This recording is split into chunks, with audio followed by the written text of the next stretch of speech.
Hi Water Signs, Cancer, Pisces, and Scorpio. Welcome po sa ating channel at ito ang inyong Timeless Gabay Tarot Love Reading. Please be reminded that this is general reading po, so maaari kayo makarelate o hindi. Just take what resonates. Gamitin ang reading na ito bilang gabay lamang. Balik po kayo dito bukas para sa ating daily Gabay Tarot Love Reading. Please like, subscribe, and click bell button for notification para po updated po kayo sa daily tarot reading natin. Para po sa gusto magpa-reading, maaari nyo pong makuha ang link. Nasa description box po ito. Message nyo lang po ako sa messenger. Maraming salamat po. Spirits guys, ano po ang ganap? Message nyo po para kay Cancer, Pisces, and Scorpio sa mga single po.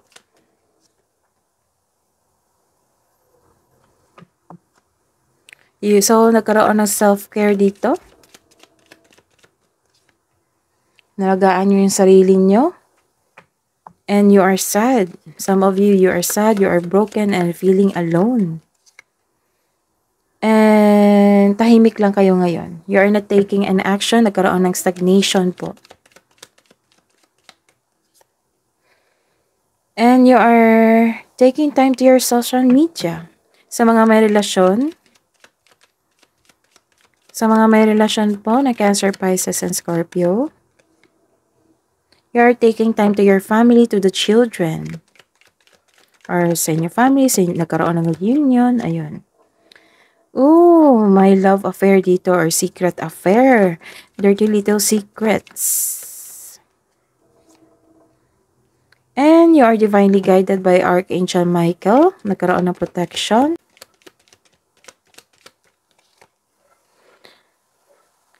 And nagbakasyon kayo. Kaya pala nagkaroon ng reunion dito sa inyong family or taking time to your family kasi nagkaroon ng bakasyon dito or nagtatago po kayo.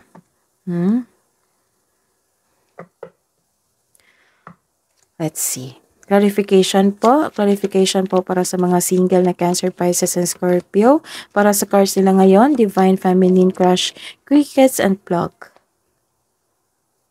Clarification of this reverse card.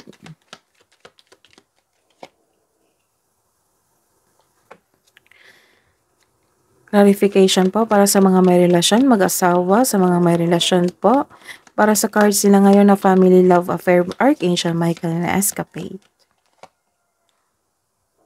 Clarification of this clarification of this card.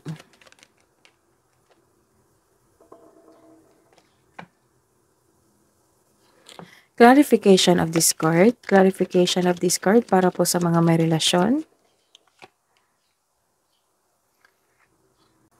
Sa mga single dyan, this is a reverse card. Nagkaroon ng hindi pagkakaisa. Nagkaroon ng disharmony. May delay sa inaantay mo. Delay sa isang tao, sa pagdating sa isang tao, or delay sa isang bagay. May delay or obstacle sa inyong goal dahil dito hindi ka happy, hindi ka kontento. Mayroon disconnection dito.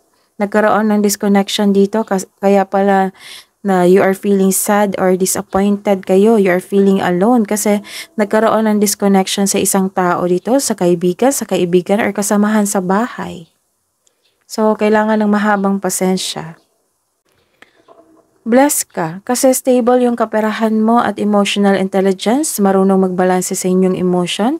Kaya nga dito is you feel grief, gusto nyo nang mag-heal, gusto nyo nang i-release itong grudges nito, kaya tahimik lang kayo.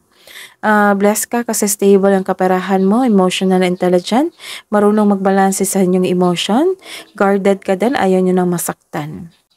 Sa magkarelasyon dyan, you are moving fast in relationship. Make it sure na ang couple na ito ay nagkaroon ng vision for the future or create a solid foundation and establish any plans before taking this relationship to the next level.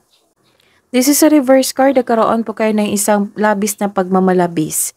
May arrogance dito na tao. May naging arrogante sa achievement and recognitions mo ngayon. May bossy din dito na gusto makuha lahat ng gusto niya. Or some of you, hindi kayo satisfied ngayon. This card tells you na huwag masyadong gastahin kung ano ang mga biyayang natanggap. Kung i-consider mo ang biyayang natanggap, celebrate it by expressing gratitude and generosity. Hidden truth po, anong iniisip mo, anong iniisip niya? Para po sa mga single, I remember every detail of that day. I want you. Sa mga may relasyon, finding out the truth crushed me and you came closer than anyone. Love advice po para sa mga single dyan.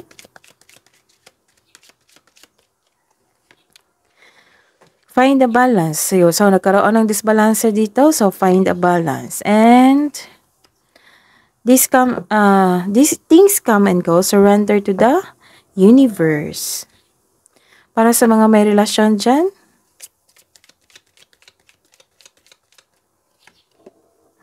signs. Watch out for signs and leading you through love. And your relationship is being tested.